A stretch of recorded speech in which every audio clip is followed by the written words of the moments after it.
Good evening, everyone. Would you please join us in a salute to the flag?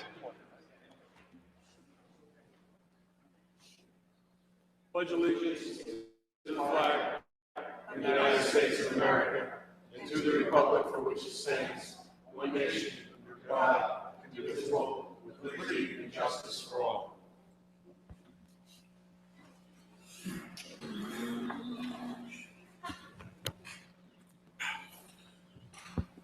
Pursuant to Section 5, Chapter 231, Public Laws 1975, this is to state for the record that adequate notice of this meeting has been provided to the public by posting and maintaining the annual notice of regular meetings on the bulletin board of the municipal building, by mailing the annual notice of regular meetings for 2015 to the News Record and Star Ledger in December 2014, and by filing said notice in the office of the Township Clerk.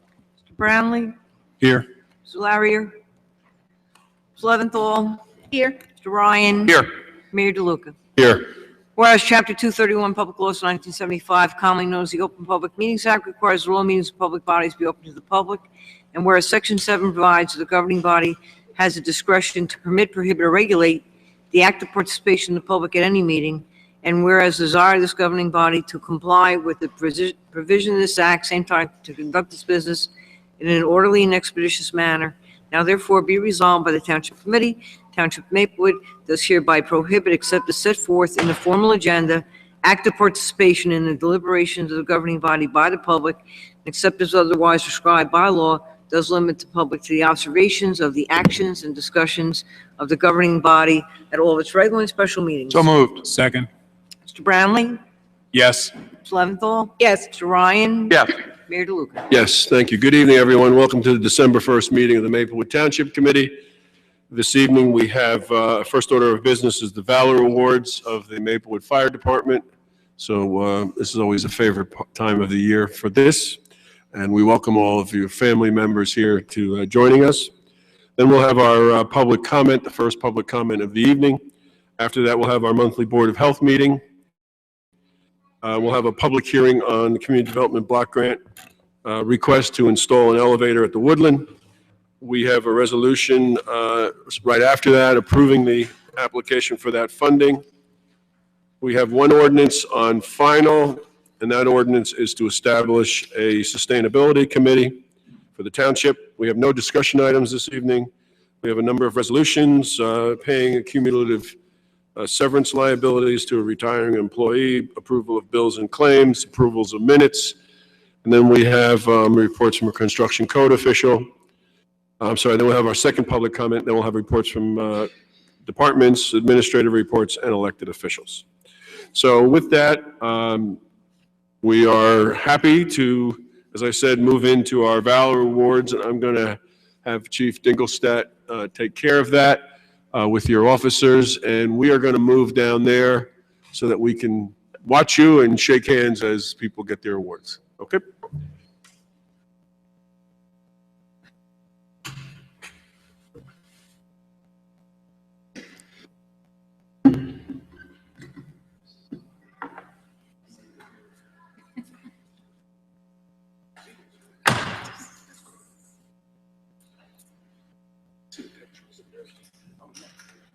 Mr. Brownlee. Good evening and welcome to the 2015 Maplewood Fire Department Award Ceremony. Gives me great pleasure to be able to present the awards that are being presented tonight. And I would like to start off by thanking the governing body for allowing us a few minutes of the time in the township meeting to recognize several members who have distinguished themselves through their actions in the past year and a half, and also a young lady who is being recognized, who is learning the value of compassion and concern when it comes to helping others. The Maplewood Fire Department consists of a group of dedicated, highly trained professionals who are second to none. They respond on a daily basis to every imaginable emergency. Some may be as simple as a recent response where members retrieved a skateboard a young boy lost in a sewer, which may not seem like much of an emergency, but it was a crisis for the young boy who lost it. Go along to responding to a structure fire, or responding on a medical emergency and having to do CPR on a patient. Sometimes the outcome is not the one that we hope for. Yet firefighters take everything in stride, and if someone told them they did something worthy of recognition, all would humbly respond, "I'm just doing my job." So for just doing the job, before we get into the formal presentation, I would like to ask all the members of the Maplewood Fire Department to please stand up and be recognized for their ongoing commitment in providing the best possible services to the members, residents, and business owners in Maplewood.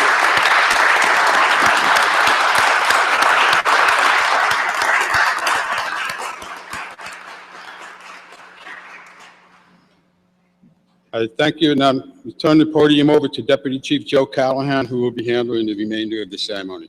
Thank you.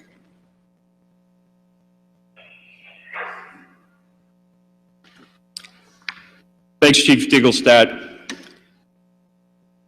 I'm going to follow the advice of my father, Harry Callahan. He said, don't be long-winded. So probably about 15 minutes of your time we'll take.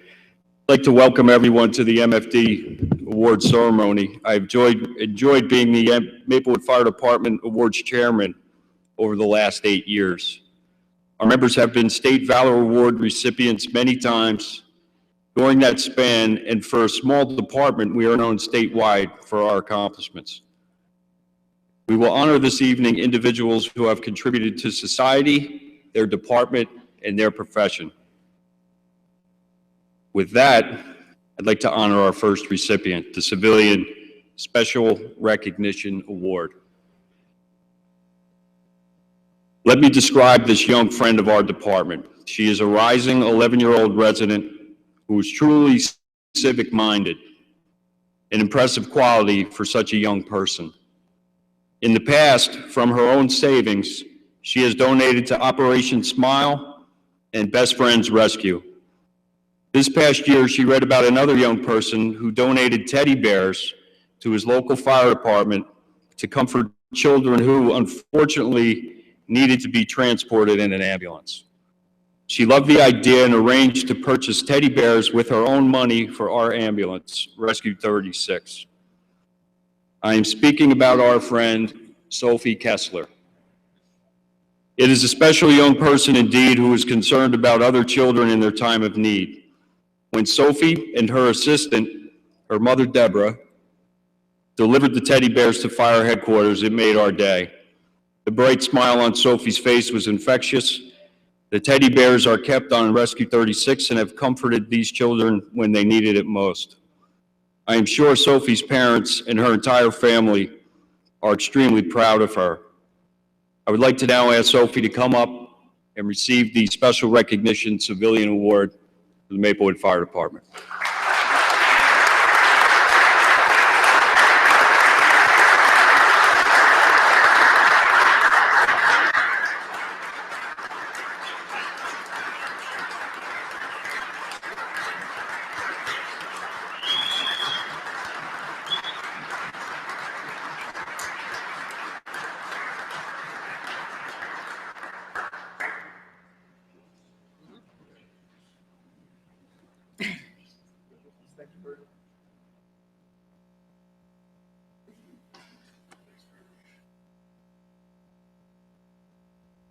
Thanks, Sophie.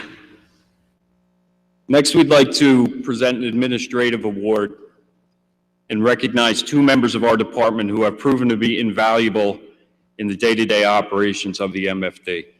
As we all know, in the 21st century, information technology plays a crucial role in our private lives and in the workplace.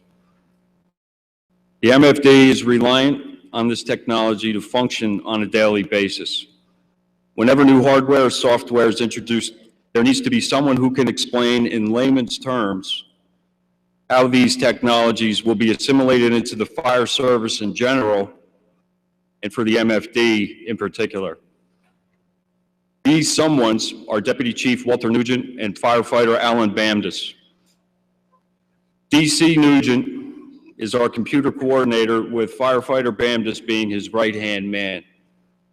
Walter and Alan work hand in hand to ensure that our members are proficient in the use of these technologies, be it the new Red Alert software which tracks all of our department activities, to how to change printer cartridges. Anytime anyone has approached them for help, they have been happy to assist. My only wish is that Walter would speak a little slower. Their job can be a thankless one at times, but that does not affect their commitment or attitudes towards it. When problems arise, they are there and willing to drop what they are doing to assist. I'd like to now invite Deputy Chief Walter Nugent and firefighter Alan Bamdis to approach the dais and receive their award.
I apologize to Al and Walt. I forgot to read their accommodation letters, but it's not, you know, it's pretty standard stuff, really. Okay, for second administrative award, the department would like to recognize an individual who has completely dedicated himself to the fire service and to this department. His quest for knowledge and his hands-on experience have made him one of the best fire ground instructors I have ever known. My FD brothers will attest that you could be training out of state. Someone will find out where you are from and ask, hey, how's Joe Alvarez doing? It's remarkable. Firefighter Alvarez has assisted a long line of training officers with their training responsibilities, both in-house or at training facilities. His professional contacts have enabled us to receive some of the best training the fire service has to offer. Because of this training, all of the members of the department know Joe well. His work ethic, his desire to find new and safer ways of performing our jobs, and his genuine concern for the safety of the men he instructs is not lost on any of us. Firefighter Alvarez is a contributing author for Fire Engineering Magazine, which is the gold standard in the fire service, an FDIC lead instructor, a senior instructor at the Bergen County Police and Fire Academy, an active member of USAR, that is the Urban Search and Rescue Team, an agency known worldwide for their rescue missions, and a New Jersey State arson investigator. I probably have missed a few. The Township of Maplewood is fortunate to have him at emergency incidents. The department is lucky to have him as a firefighter, and the men are happy to have him as a brother. I'd like to invite Joe up now to receive his administrative award.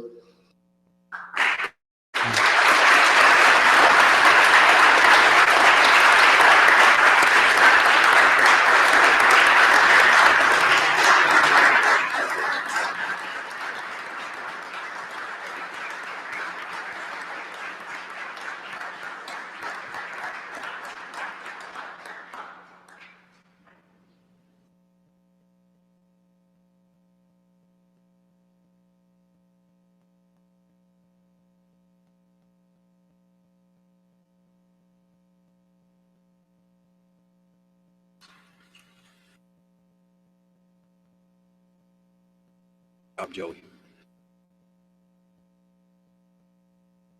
Next, we'd like to present our group effort citation.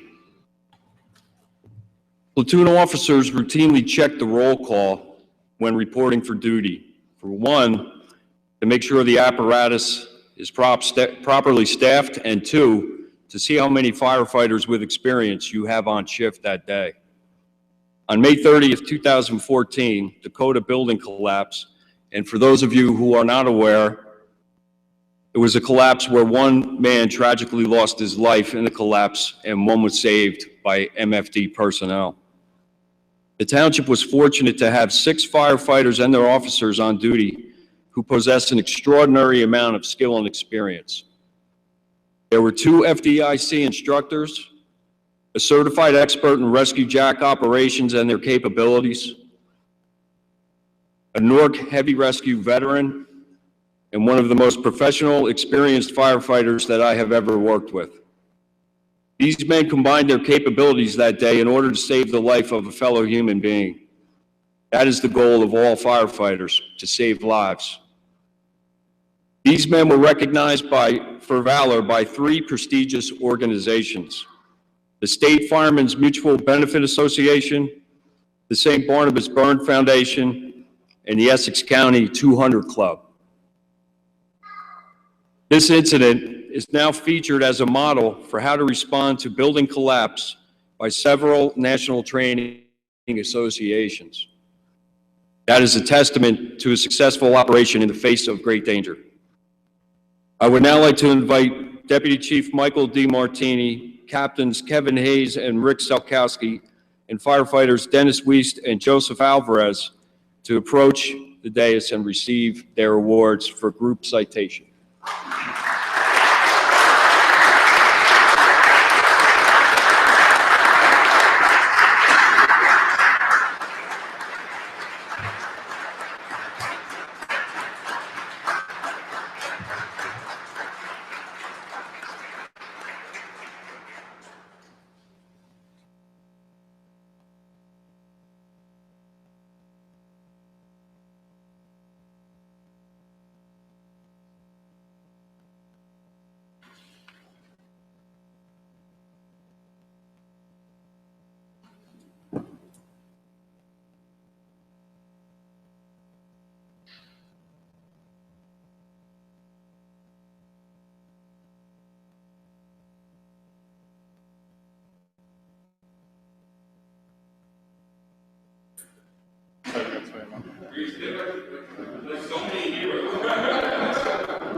Sure.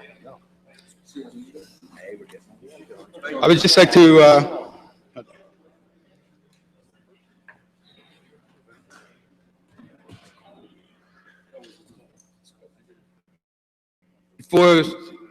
before Joe finishes up, I would just like to recognize one more individual for his efforts at that particular building collapse, and that's actually 2 individuals. It was Deputy Chief Joe Callahan and Deputy Chief Carl Kling.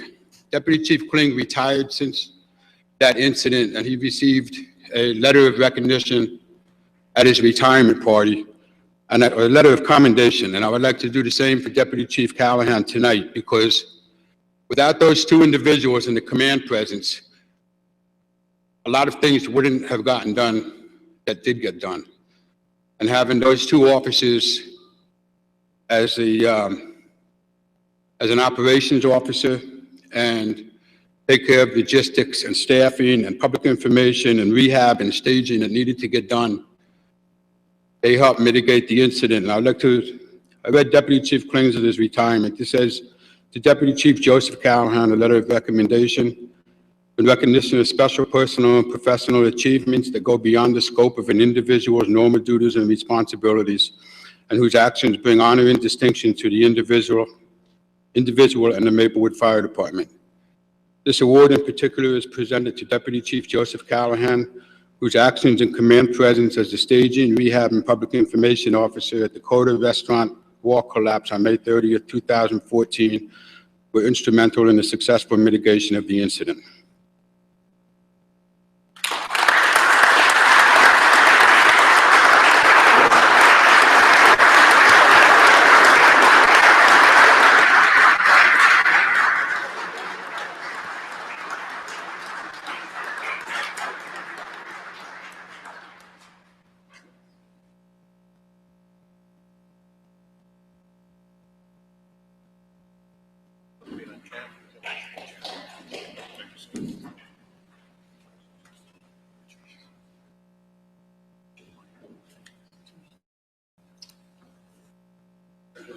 Thank you.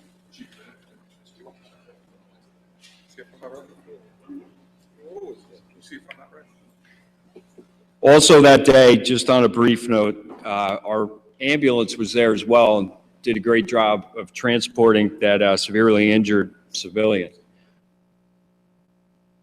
I didn't want to award myself for something that, if you were there and watched, these guys went into an IDLH environment, which is immediately or imminently dangerous to life and health. They were the ones that went in and put their life on the line when you didn't know what was going to happen next. So I appreciate the award, but no thank you. I mean, thank you very much. Thank you very much. All right, but as to close out, I'd like to bring up an incident which received no awards. The firefighters involved and the officers did not want one. I should have insisted, but I didn't. On the last Sunday in October, October 25th, Rescue 36 caught fire and was destroyed in its bay in the firehouse. The cause of the fire is still under investigation, but it was not a Maplewood Fire Department result. People in the fire service know how serious this can be. Civilians may not. Fire in the firehouse, I got a few chuckles from people out of that, and I didn't try to explain the severity of that incident. Platoon 3, under the command of Deputy Chief DeMartini, had a very busy shift that day, and we're just sitting down to eat dinner at approximately 8:30 p.m. A loud popping noise was heard on the apparatus floor, followed soon after by the activation of the smoke alarms. The crew attempted to get downstairs by the main stairway, but were met at the second floor entry door by zero visibility and high heat. There was a fire, its location unknown. At this point, it would have been completely acceptable for these men to find a window and get out, wait for mutual aid, and watch their firehouse burn. These firefighters chose to get to the apparatus floor via our pole in the dorm. It is not really even in use anymore. The heat was not quite as severe, seeing that the pole is on the opposite side of the firehouse. These firefighters went down that pole into zero visibility without protective gear or breathing apparatus, opened the overhead doors, and the drivers entered their vehicles and got the vehicles out of the building. They then extinguished the fire with that same engine that they pulled out. These members were later taken to St. Barnabas Medical Center for possible damage from smoke inhalation. Thankfully, they were treated and released that day. They prevented the loss of a historic firehouse and possibly between $1 and $2 million in equipment and vehicles that day. The Maplewood Fire Department would like to acknowledge these firefighters and officers' extraordinary efforts.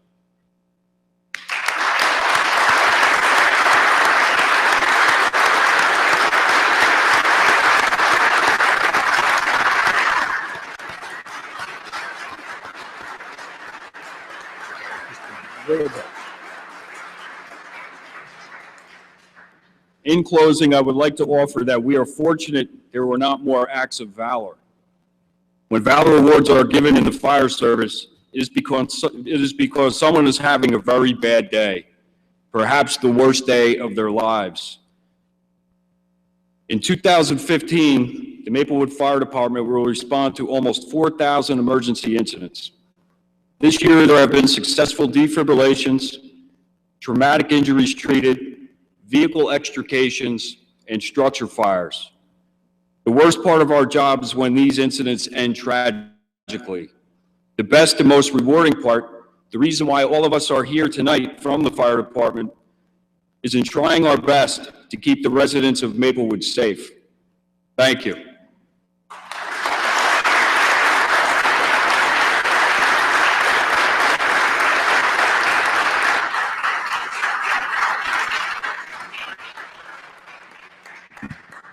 We thank you very much, all the firefighters here. Thank you for everything you do for our community.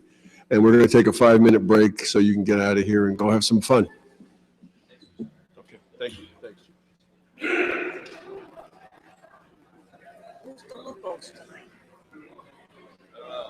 He's all right, so I saw him yesterday.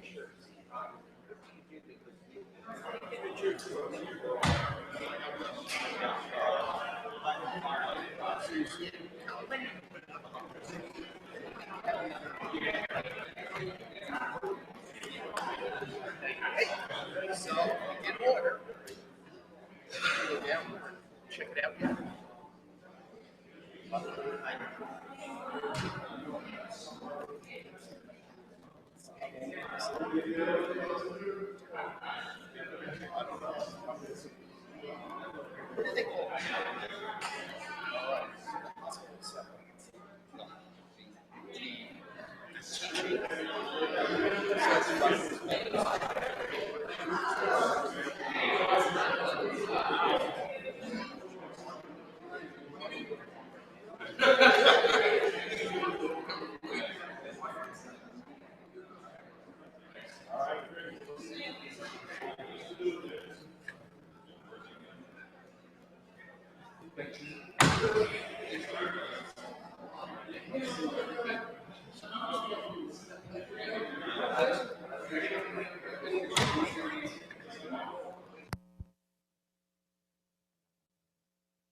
I have several comments.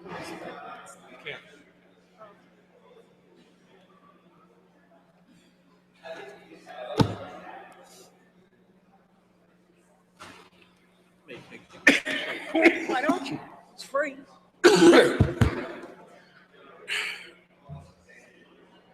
Okay, we're going to get started again. We are now at item number 6, public comment. Is there anyone who would like to address the Township Committee?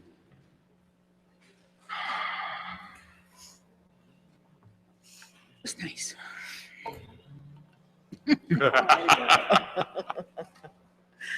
So here I am. Good evening. Good evening. Good Mr. evening. Mayor. And good evening to you, members of the Township Committee. For the record, I'm Deborah Collins, Director of Small Business Development and Affirmative Action for the County of Essex and the Essex County Liaison to the Township of Maplewood. You look as though you're hearing this for the first time. I'm so delighted. In any event, I'm really happy. I was just talking about the zoo, and we're all very excited about the arrival of our giraffes.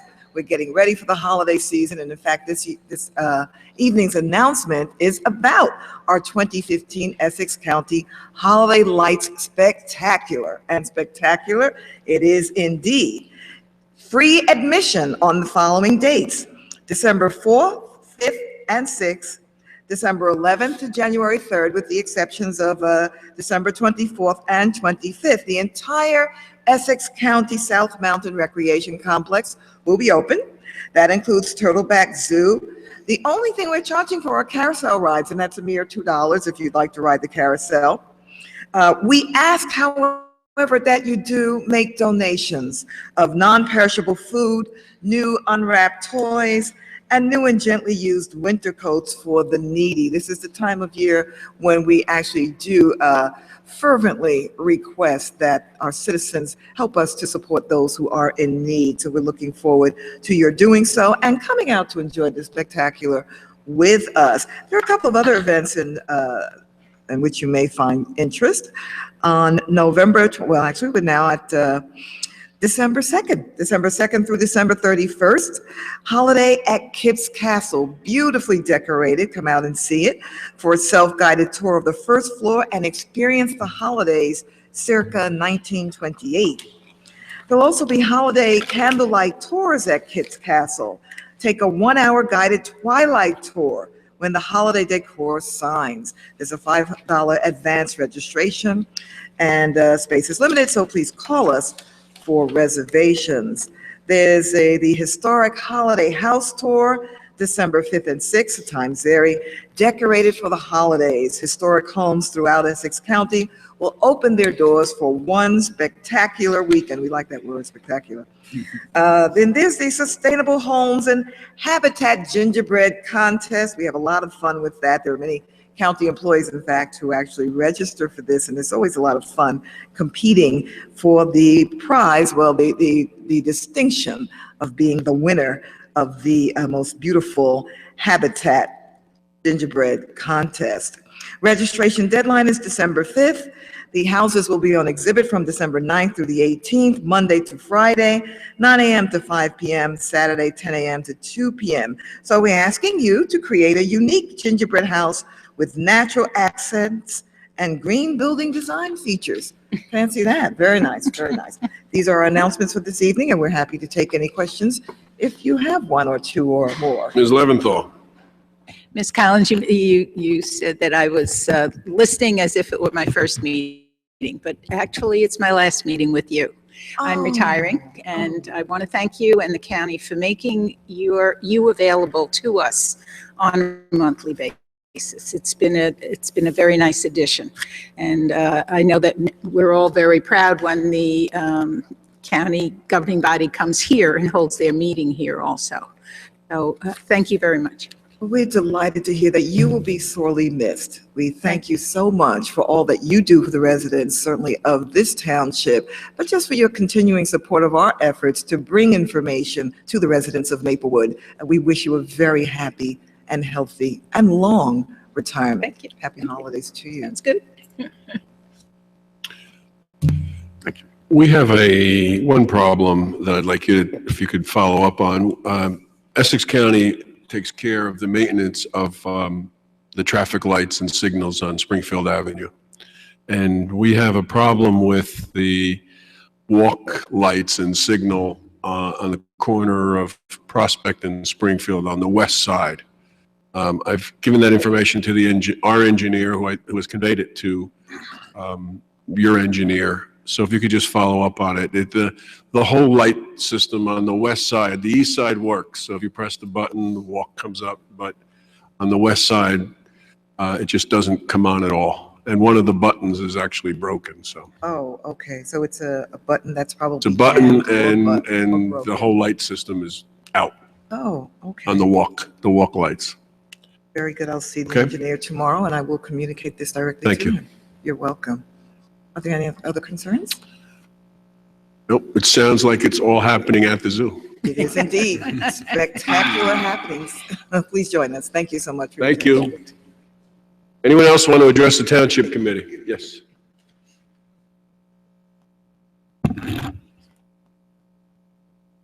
Good evening, Mayor and Committee. Rob Walden, Jersey Central Power and Light. Just wanted to stop in again and say hello. Make sure you know who to call if you have an issue with JCP&L. We don't serve a whole lot of your township, but we do serve certainly some very important customers. All of our customers are important to us. We've been preparing for winter. We've been hardening our systems, doing inspections online, making sure that we're ready for when the winter storms come. And we believe that we'll be well prepared for whatever nature throws at us. Hopefully it won't be too rough. But certainly want to take any questions if anyone has any concerns about JCP&L. I just want to thank you for coming out again. As I said, you have a very small sliver of our community. They must use a lot of lights because you're here all the time, so, so thank you. But we don't get complaints about JCP now. Many years ago we did, but no more. That's good to hear. That corroborates what we've discussed. We've had experience at JCP&L. As you probably know, JCP&L is owned by First Energy, which has 10 operating companies across their footprint from New Jersey all the way to the eastern part of Ohio. And this last year, based upon our 2014 performance, JCP&L was ranked as the best performing operating company within First Energy. So all of our reliability numbers, our safety numbers have all been greatly improved over the last several years. And it's certainly been noticed. The Mayor's Conference, which Mayor DeLuca attended, gave us their Business Leadership Award this year. So we're glad that you see the turnaround that we've experienced. Great. Thank you very much. Thank you. Have a good evening, everyone. Anyone else want to address the Township Committee? Seeing no one, will move on. We're going to move to the public hearing on the Community Development Block Grant for the installation of an elevator in the Woodland. Ms. De Palma, you're going to handle this?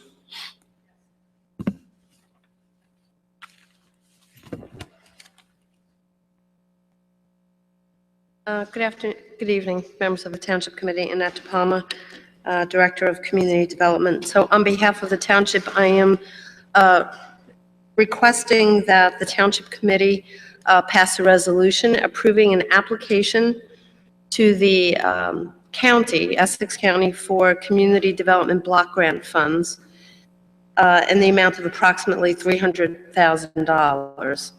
The CDBG program is available for municipalities to apply for funding to either make improvements in lower income neighborhoods or to make municipal facilities ADA compliant. In the past, we're very successful at getting this money. We get it every year. In the past, we've funded things, everything from, road improvements in designated areas to renovating restrooms in our parks to make them ADA compliant. This project for the 2016 application involves installing an elevator in the core of the building at the Woodland and constructing an exterior enclosed stairway as well, which is required by fire code to provide a secondary exit. Okay. So this is the second hearing. The first one was at the last Township Committee meeting. I've passed around a sign-up sheet, and if you have any questions, otherwise I have nothing further. Great. Is there anyone in the audience who would like to speak on this application? Okay, seeing no one, will close the hearing. And can we get a motion on the resolution approving an application for funding? Chair, I move for the adoption of the resolution. Yeah, Ms. Fritzen, you want to read it? Yes, Mayor. It's resolution number 228-15, resolution approving an application for funding from the Essex County Community Development Block Grant Program to install an elevator in the Woodland. Okay, it's been moved by Mr. Ryan, seconded by Ms. Leventhal. Any discussion? Call the roll. Mr. Brownlee? Yes. Ms. Leventhal? Yes. Mr. Ryan? Yes. Mayor DeLuca? Yes, thank you. Thank you. Okay, and just so you know, we did get a letter on November 6th from the county that says we were awarded $171,637 through the Community Development Block Grant Program for the reconstruction of Van Ness Terrace. So we do get money on an annual basis, and this is an example, so hopefully that will be successful with the application you've described. You can have this one.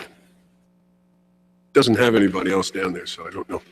Okay, we are now going to move into our Board of Health meeting, and I have the honor of chairing it this evening. Hope I can do it. Pursuant to Section 5, Chapter 231, Public Laws 1975, this is to state for the record that adequate notice of this meeting has been provided to the public by posting and maintaining the annual notice of regular meetings on the bulletin board of the municipal building, by mailing the annual notice of regular meetings for 2015 to the News Record and Star Ledger in December 2014, and by filing said notice in the office of the Township Clerk. Please call the Brownlee? roll. Here. Mayor DeLuca? Here. Ms. Leventhal? Here. Mr. Ryan? Here. Mrs. Larrier? Whereas Chapter 231, Public Laws 1975, commonly known as the Open Public Meetings Act, requires all meetings of public bodies be open to the public, and whereas Section 7 provides that the Board of Health has the discretion to permit, prohibit, or regulate the active participation of the public in any meeting, and whereas desire the Maplewood Board of Health to comply with the provision of this act, same time to conduct its business in an orderly and expeditious manner, now therefore be resolved by the Maplewood Board of Health, Township of Maplewood does hereby prohibit, except as set forth in the formal agenda, active participation in deliberations of the Board of Health by the public, and except as otherwise prescribed by law, does limit the public to the observation of the actions and discussions of the Board of Health at all of its regular and special meetings. moved. Second. Mr. Brownlee? Yes. Mayor DeLuca? Yes. Ms. Leventhal? Yes. Mr. Ryan? Yes. Can get a motion, please, on the minutes of the meeting of November 4th? Move for their adoption. Second. Please call the roll. Mr. Brownlee? Yes. Mayor DeLuca? Yes. Ms. Leventhal? Yes. Mr. Ryan? Yes. Oh, thank you. Mr. Rowe, can we get your report, please? I wrote a fairly long narrative report this month. It outlines activities that we've done this year. And, I just wanted to put them all in one place because they do add up to a lot of activities. Also, I did a kind of a preliminary idea on where I thought the trap, neuter, release program, its strengths and its weaknesses. And I'll try to do a fuller report for the January or February meeting, including as many numbers as I can get. Just basically, they've done a lot of spaying and neutering, a tremendous amount. If we can keep it up, it'll be great. But I also see some weaknesses in the program, which I've described in the narrative. I think they don't have strong enough volunteer base, and so I don't know if they'll be able to continue the effort. And then the whole plan we had for caretakers doesn't seem to be working out the way we envisioned it. So we're going to have to work on that and maybe come back with some recommendations for improvement.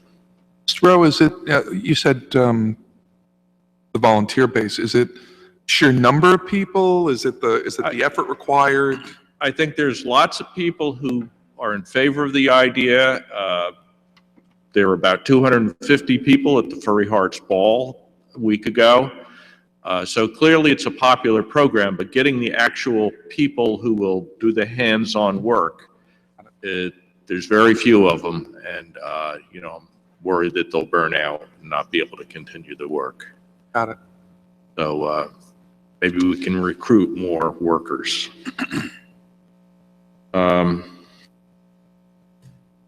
Finally, talk about saving lives. At our farmers market this year, we had the nurses come, which I know the administration had us do. And one man who came to the farmers market had a blood pressure, which is like a medical emergency. And so they called their doctor right then. He went to see his doctor. The doctor found the same thing. And now he's on blood pressure medication and medical management. So I happened to run into this gentleman about a week ago, and he thanked us for saving his life because he had no idea he had that high blood pressure. So congratulations to the nurses for being prepared and finding it. So Good. And then finally, I just want to thank Mr. Ryan for his service on the Board of Health. I think it's been since at least 1996, thereabouts, except with some... 92.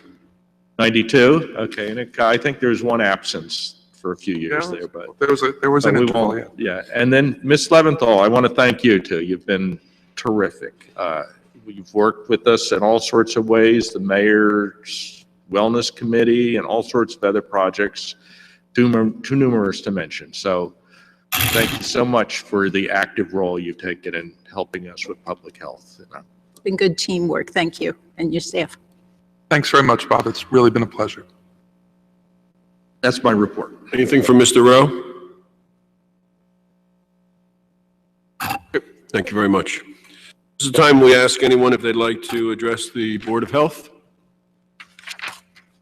Seeing no one, we'll close that. Can we get a motion to adjourn? So moved. Second. Please call the roll. Brownlee, Yes. Mayor DeLuca. Yes. Ms. Leventhal, Yes. Mr. Ryan. Yes. Sorry, Mr. Rowe, one thing. You're responsible for organizing the dinner over at the senior building on December 9th with the Parkwood? Well, no, I'm not responsible. Oh, you're not? Pete is, at Pete's the doing it himself. Parkwood is the primary sponsor. He asked for some help going back and forth with the management and also with the flyer, and we were more than happy to help them. Okay, because- can we get this up? Can we get this promoted? Because we just got to make sure people show up.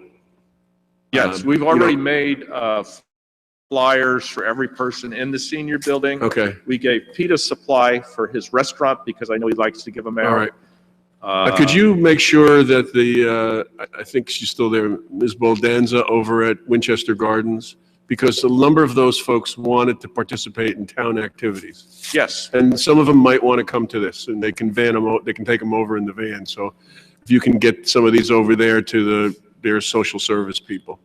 Then if we can put it on the website too. Okay? okay, thank you. Thank you. Will do. Thanks a lot. And you really started this last year, so thank you for doing it, and now Pete's picking it up, so thank you. Great. That's why he's the #1 diner in North Jersey. Absolutely. Okay, we're back to the main agenda. We're on item number 10. We have a new ordinance. I said it was a final ordinance. This is a new ordinance. Ms. Fritzen?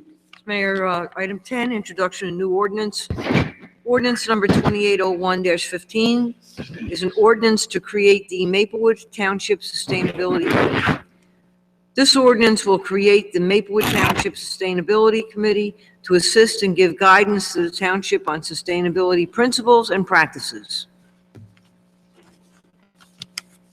Can we get a motion, Ms. Leventhal?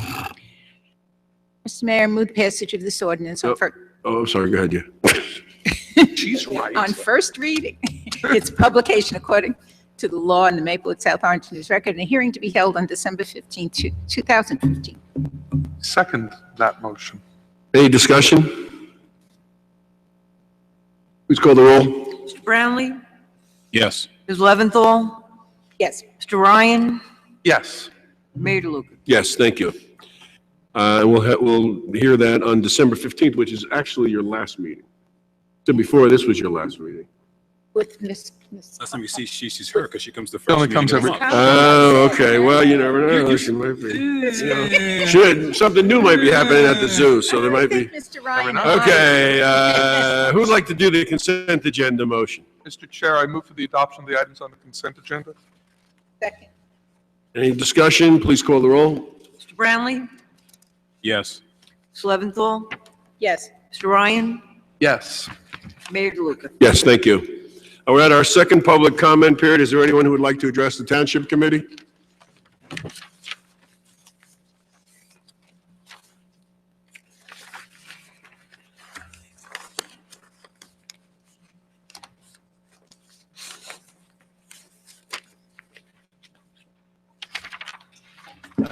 Dave Helmkamp, 571 Prospect. It's a long walk from the back. It's almost like my wedding day.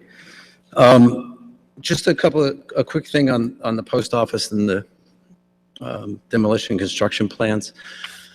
I think the developer's probably anxious to get the building down. I know from personal experience that one of the first punch list items in a scenario like that is to disconnect utilities.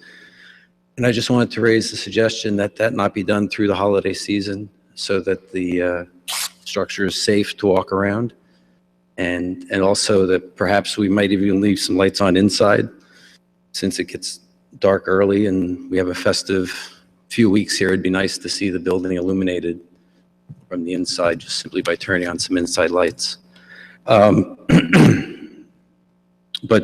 primarily a safety issue. It'd be a shame to have the whole site dark until next year. Also, I was wondering when the advisory committee would be meeting regarding demolition and construction plans. It's called the Construction Mitigation Committee, and it will be meeting after the first of the year. We're going to have a meeting with the developer and plot out a schedule, and then after that. So it could be before the end of the year or right after in January. Is the membership published? We can certainly list who's on the committee. You can put it on our website. And is Mr. Mittermeier on the committee? Yes. So I'd like to see the committee meet before their application for demolition is processed. So the committee input on that phase can also be taken into consideration. Think that would be possible? I don't know. Well, that's my request. Okay. Thanks. Got it. So let's make sure we put a list of who the mitigation task force is or committee. I think it's a task force, actually.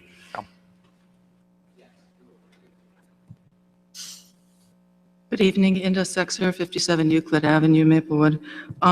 Just to follow up on something that Dave just said, just to emphasize it, when he's talking about the lighting on the outside of the building, I've heard from someone in town that the utilities are going to be cut off soon, but we have a path to the tunnel, to the train, that is lit by the service in that building. And if those utilities are cut off before actual demolition begins, that path is going to become dangerous. So that needs to be thought out. But the main reason I came up here was to revisit an issue that I said I would come back to revisit. I would like to know if you all have made a decision as to how to investigate the possibility of ruins in the crawl space of the building before it's demolished. I think I told you that we're going to be meeting with the developer and making him aware of what your comments are. And when will we know when and how that will be investigated and After we meet what with the the procedure will developer. be? And when will that happen? Sometime this month. Can we be notified of that? No. Not a public meeting. Well, next week you have a meeting of the planning board. The planning board will be at that point, I assume, providing their final approval of the development plan or the plans for the building. As part of their approval, they're setting lots of conditions for the developer. And it would be prudent to have that be one of the conditions of approval of the building, that be investigated. Because once the final approval goes through, there's no way for you to compel the developer to do that. And right now, you sit on the planning board. You sit on the planning board, Jerry. I think. And so, you do have some influence as to what decisions the planning board makes. And if that were to be a condition of the approval of the planning board, which is going to happen next week, and I don't know when your meeting with the developer will be, but at least you will have some constraint that that should be investigated. I think I told you that I'm going to meet with them and ask them to do it. We've been pretty persuasive in the past. And I just would like to say, I think it's mistaken to say that the only way to work with the developer and get the developer to address your concern is to make it a condition of the planning board approval. Well, That's certainly a way, but it's not the only way. so what's another way? Ask them to do it. But you have no control as to whether they agree to We do have that or the- not. If you make it a condition of the planning board approval, then they really don't have a choice. Now, as I said, there may be nothing there. And Well, you it's can really- bring- It's you can really bring that to the not, planning it's, yeah, but you two are on the planning board, so I'm mentioning it because the township committee has an influence on what the planning board does. And just so you know, it's not that hard a thing to investigate. It's really not a big deal to investigate it. So I don't understand what the resistance is. I don't think anybody gave you any resistance. I think I told you last time, and I'm telling you again tonight, I'm going to raise it with the developer. And if Okay, it's not that hard, Last time, Vic, you said you hold weren't on. going to do anything. I'm trying not to interrupt you, so let me Go ahead. speak. If it's not that big a deal to investigate it, then the developer should have no problem investigating it. That's what you just said. It's not a big deal. I'm saying it's not a big deal, but when I was here a couple of weeks ago and asked you about it, you actually said it wasn't going to be investigated. So now I I'm don't very think I happy. said that. You have to prove that in the minutes. I don't think that's accurate. Okay, well, we're here now and you're I think I saying, just said what I said. I heard what you said and I appreciate that, but what I'm saying is even stronger, that I encourage you that it would be prudent to have it as a condition of the planning board approval. Okay, thank you. Very much. Anyone else want to address the Township Committee? Okay, we'll close that. Second public hearing, we have reports from departments. We received the construction code officials report, administrative reports. Mr. Manning? No report. Any questions, comments? Thank you. Yes, I want to just give you this. There's some more money for Safe Routes to School design assistance.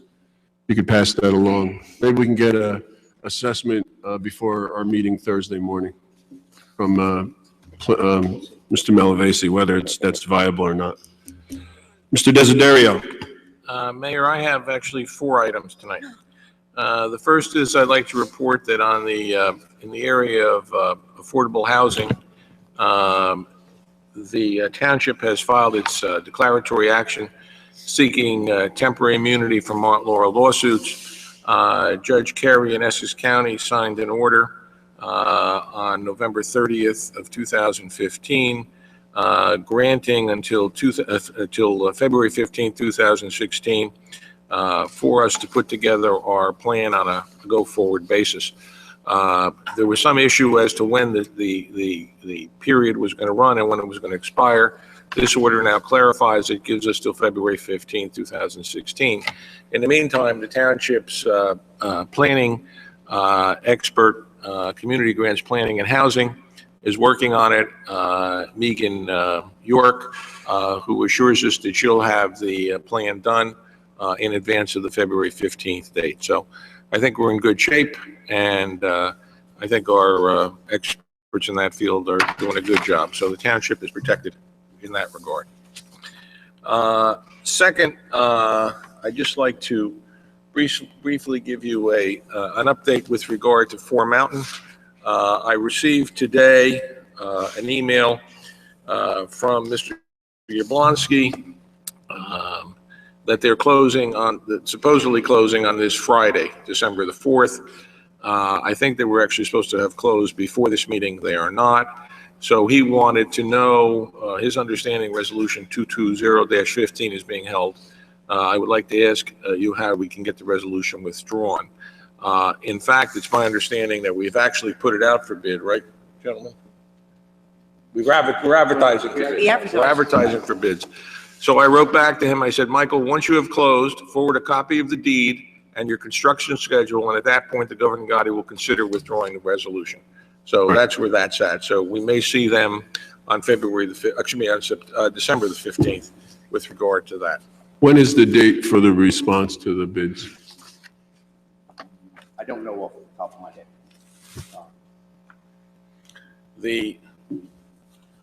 Okay, Mayor? Yes, thank you. The third item is that you may remember some time ago there had been an application by Verizon to put sell, I don't know, Mr. Ryan, what do you Antennas. Sell antennas on the in the right of way of the building at the corner of Prospect and Springfield Avenue. At that time, the governing body was somewhat hesitant with regard to it. We went back to Verizon. Verizon has come back.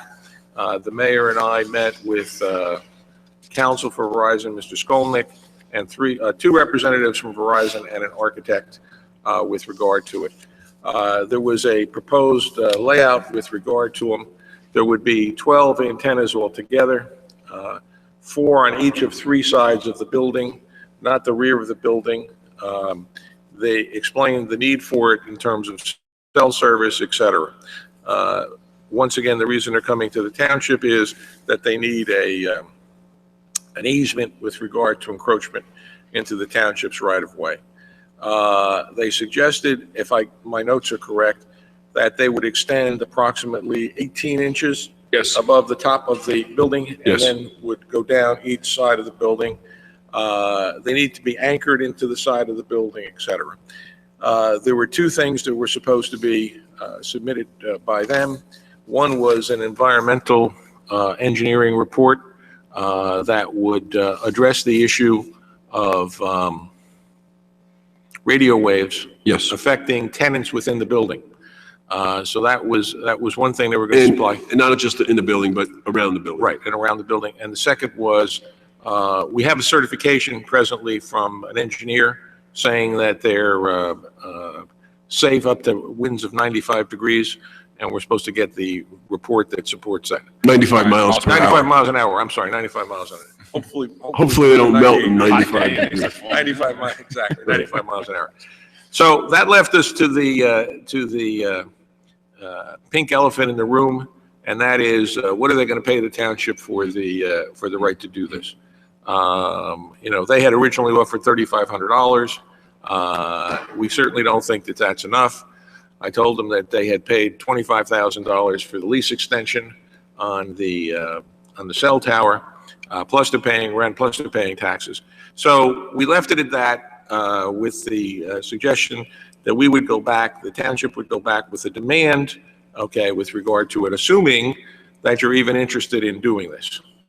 So the initial issues that were of concern to the governing body were, one, the aesthetics of it, okay, and number 2, that it would be precedential, and that if you did it here, would you have to do it elsewhere, okay? So that's where it's at. Just a little more. Their preferred method is to put the antenna on the roof.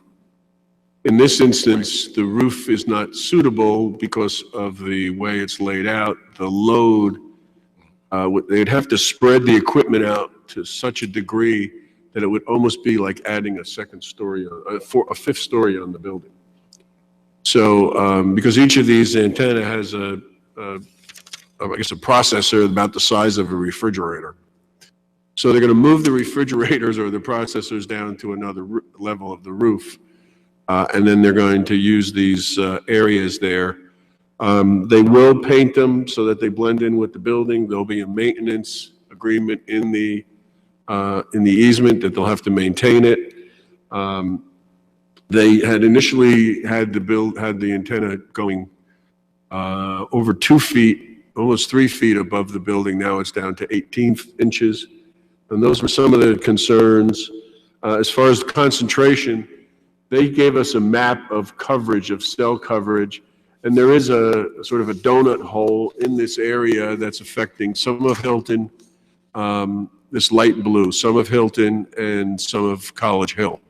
So this would improve cell phone use, self-service in that area. As far as they have no plans to put any other cells up within, well, nowhere else in this area. They said there's no need, but this is a particular difficult area to get coverage from the cells that they have, the towers that they have. So I was actually persuaded that they are, by the partnership's recognition that it's difficult to keep buildings and pay taxes and maintain buildings, and that maximizing revenue, if this was a rooftop installation, they wouldn't even be coming to us other than through the the planning board. But because they're coming to us on using our airspace over our property, that's why they're here. Just down the road on the building that has fringe in it, there are T-Mobile antenna up there. So I think, we live in an era where everyone's got phones. This is going to help our residents. I think they're willing to make it as least intrusive as possible. They're willing to give us the information that we asked. And if we can work out a number that's agreeable to both them and us, I did float the idea that instead of paying us, they would give us a certain amount of smartphones that we would be able to give to kids or families that did not have the most up-to-date smartphone, but they would not go for that. We could do some kind of, I thought we could do some kind of trade-in where people could give us older phones and we could give them newer phones, but they didn't go for that. They deal with we just pay rent. So, and then there's also, we can do a one-time payment or we can do an annual payment. Correct. The lease with the landlord is 25 years, so we could do a payment. It's five-year contracts, so it's we could do something like that. So we're going to go back and forth with them and then bring it back in next month, and we'll see where we stand. Mr. Brownlee, you're going to be here next year. Do you want to weigh in on whether or not you want to consider this in the future, or do you have any other feeling? I don't need, at this point, no. I mean, I'm amenable to it. I'd like to see the numbers as well. So, okay, let's see what we come up with. They also have to appear before the planning board. They do have to go before the planning board, or maybe even the Board of Adjustment. It's a question. They have to figure that out. I thought it was planning board, but yeah. The planning board's done it before. I may have missed you saying, what happened with the health assessment? We're going to get a report. We're going to get. Yeah. We're going to get, we don't have it yet. We'll They get said the report. frequency, and part of it is they have to do it, they want to keep it away from the open windows, but they said there's no, the radio frequency. Let me just, from the FCC has said standards with regard to this. The concern was that governing bodies, public bodies would set different standards within different communities, and it was preempted by the federal government and the FCC, who's made a determination as to what it is. So we'll see the report. They recognize they have to do it. They have to go before whatever boards. I guess they're going to have to go before the partnership as well to formally get their approval with regard to it. So I remember this with the, when I was on the zoning board, this came up with one at the golf club. The one thing with the health is I think considering I won't be here, I'd just like to say that there should be a mindfulness put on the fact that more than one antenna, in other words, antennae, could be affecting a particular renter. So if it's coming in the side window, it's near the side window, and if it's near the front window of the same apartment, you're getting a double whammy. So I don't know who's doing this assessment, if it's an objective party or what, but if you would just keep that in mind. When we get it, we'll circulate it. We'll look for that. So, anything else on that, Mayor? I have one more thing. No. Okay. I had reported to you earlier in closed session that Davies is coming today to discuss the completion of the building. They were here. I spoke to Mr. Vina. I related to him some additional information that we had discussed. They said that they thought it would be better if they come back in 2 weeks. For several reasons, they want to update the schedule so that when we come to an agreement, we have clear understanding of what it is, how much time it's going to be, et cetera. I explained to them the issue of forfeiture. They have accepted that as a general principle. When they come back, we'll have the date specific. We'll know exactly where we're going, and we will be able to then submit it to you for your consideration. Okay, so they will be back on the 15th. They asked one item. What they would like to do is the roof is done with the exception of the coping. I'm not 100% sure what coping is, but I think it's the trim around the outside of the roof. It's figuring out a way to get along, you know. Pardon me? You're coping, you know, you're figuring out a way to get along. Exactly. You're welcome. And cope. Mr. Medemeyer confirmed that to me. They would like your permission to do the coping now, even before the 2 weeks are up. Only the coping, nothing else. I said that before we have the other part of the agreement. So Right, but the reason being is it have leaks. it gets it done. So Yeah, if you have snow up there, it'll leak. I said to them that I would bring it to your attention and that I would ask you if you would let them do that. Well, I don't have any problem for them to do coping. I don't. So then they have to come back and, Then it's one less thing. yeah, it's just one less thing to be on the schedule. We'll see if they can get it done in 2 I was weeks. going to say, it'd be interesting if they come back in 2 weeks and they haven't figured out a way to cope. Just, what? Dad, you didn't think. They want to know what a coping is?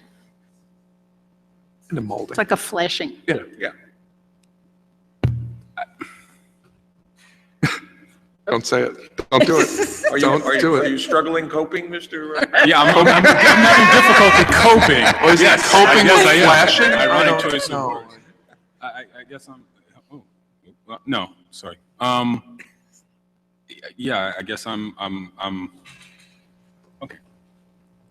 I mean, the fact that they're not even here to ask, I mean, I appreciate they're conveying it through Oh, you. they were here. I mean, I told them that there was no point for them to stay. I mean, I didn't, don't penalize them for not being here because that was my doing.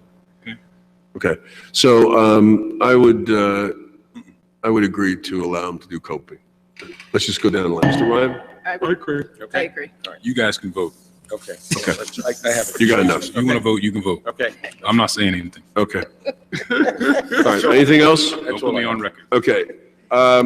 Mr. Desiderio, we received a letter from Essex County Utility Authority saying that the tipping fee at the Resource Recovery Facility is going down from $82.99 a ton to $80.93 a ton. I think it would be a good idea if you could write a letter to our carriers, Waste Management and Waste Industries, asking if they are going to change our rates or the rates that they're charging homeowners and businesses in town, given that the tipping fee has been reduced, I'd be happy to. and ask for a response. Sure, And absolutely. don't let them say that it's covering in the gasoline. It's Because the not this gasoline year. is even down too. So if you could, here's a clear thing. I'm happy to do that. I don't need a copy. I don't need a copy. We need a copy. Oh, okay. For budget. We tip at the incinerator. You do? No, I got it. I know, I got When it. he's not coping, he's tipping. It's tipping and coping. Okay, if you can cope with the tips. Okay. Anything else for Mr. Desiderio? No. Ms. Fritzen? Just a couple things. The township's annual reorganization meeting is January 1st at 12 o'clock noon, right here in this room, and we're making plans for the program. My other comment would be that we'll have a special renewal night for the 2016 parking permits, jitney, and combos, and that's Friday night, December 18th. We normally do that each year from 4:30 until 8 p.m. Get a lot of commuters on their way home, can take care of that, and won't have to come back during the day. That's all that I have. Okay. Thank you. Mr. Yablonsky, you're here. You want to give us an update? Thank you. Did you hear us talking about you and that's why you came down? No, I didn't. All right. I normally I show up at 7, but you never get to me till 9, so I figured I'd show up at 9. You almost missed us, but we're ready. Go ahead. Okay, I don't know if anybody's noticed, Yeah, but we did some tree work and whatnot around Fort Mountain. We got permission of the owner to do that. Closing is scheduled for Friday. Okay, so it should change hands at that time. But we had the opportunity, the guy was available to do the work, and we got the owner's permission, so we went in and tried to clean it up as best we could on a Saturday afternoon. I was going to show you a picture of it, but I guess people have already seen. The other thing, I just wanted to get clear if there's any sort of written memorandum I can get about this resolution being held in abeyance. And we have a lender, putting up a substantial sum of money who's, let's just say, skittish about the existence of the resolution. Don't we have it in the minutes? See what the minutes say about you.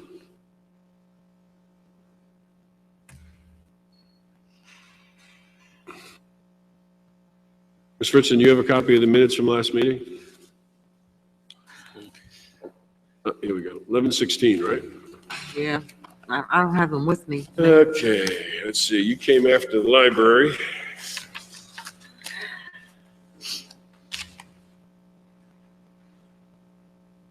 Please. That's right. Mr. Yablonsky, blah, blah, blah, blah, blah.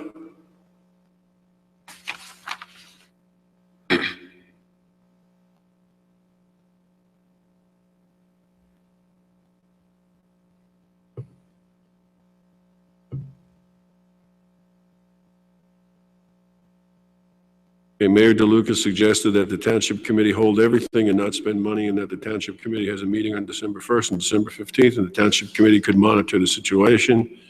Also instruct the Township staff to suspend the work on this.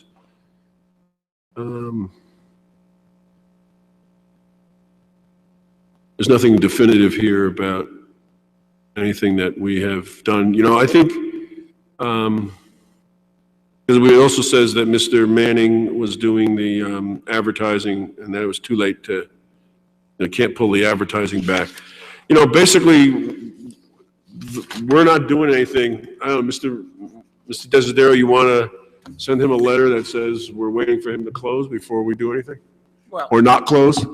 I mean, yeah, I'm not really sure. I mean, the Township Committee is also skittish, okay, about the fact that nothing's been done. So I don't know, what is it you're asking for, Mr. Yablonsky? Well, I just wanted to, something that I can actually present to the lender in writing. It says what? That although the resolution to move forward with removal of the property is in existence, that it's being held in abeyance pending the closing, which I believe was the original discussion back on November 4th or 6th. And when that thing was passed in the first place. But then I came back and we said, okay, we would hold it in advance because we did come back with the approved sale from the bank and that we had a definite closing date and an approval letter to show you. And now we're actually moving towards closing 10 days ahead of the deadline date. But, still, just questions have been raised by the lender about what's going on with this. Is this going to be an issue? For them putting up a substantial amount of money. Well, can I send him a letter? Can I send a letter to Mr. Yablonsky saying that the Township will take no action prior to the December 15th meeting, at which time will be an opportunity to come and to explain what the present status is?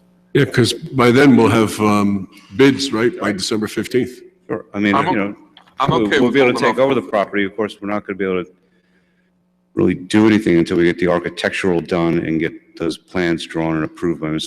Mittermeier. So, the thing's going to sit for another month, I would think, at least, before we can actually do anything.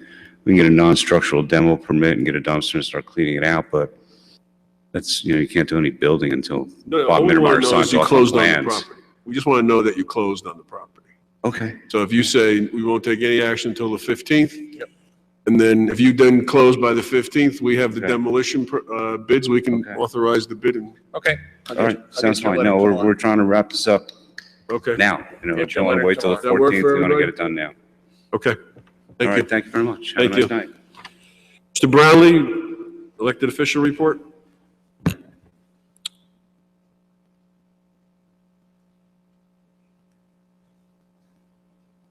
Checking the dates here. First, 8th. Just that I'll be having my office hours next Tuesday, December 8th, at the Hilton branch of the Maplewood Memorial Library from 7 o'clock to 8 o'clock p.m. That's it. Ms. Leventhal? No report. I'll save my time for next time. Mr. Ryan? Yeah, I'm writing a really long report for the next meeting, so Oh, my no report tonight. Painful, I can see it already. I hope so. Just a couple of things. Well,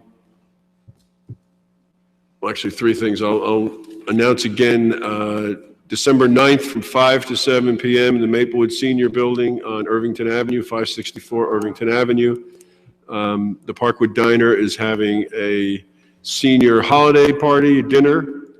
There's going to be music with a 5-piece band, and there's going to be meals. And just in case we didn't say this at the last meeting, the Parkwood Diner was voted as the 2015 Best Diner in North Jersey through the NJ.com. We're on a roll here, Best Downtown, Best Diner, and so we're doing well. What happens after being? Tomorrow, Thursday, actually, the reviewer from the Ledger is going to be at the Parkwood. We don't know what time, but he's going to be there to have a dinner, so, or a meal. I also have office hours Tuesday, the 8th of December, from 7 to 8 p.m. here at Town Hall. And there's going to be the menorah lighting on Tuesday, the 8th at 6:15 over in Rickleton Square. And this Saturday, there's going to be the Christmas tree lighting in Rickleton Square about 5 p.m. And then on the 13th of December, there's going to be a holiday celebration at the gazebo. That's a Sunday. That's in the afternoon, late afternoon, about 3 o'clock till about 6 o'clock.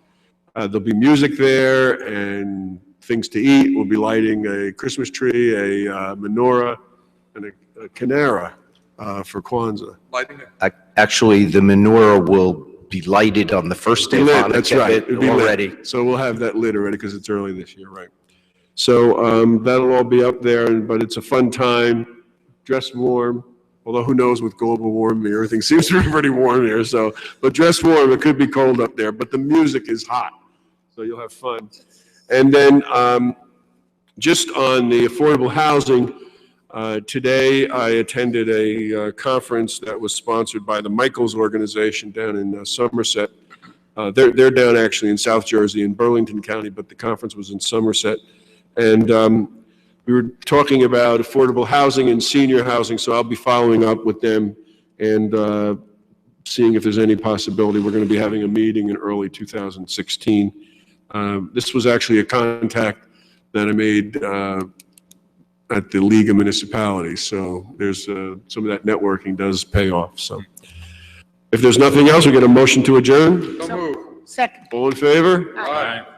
Okay, we'll see you on December 15th.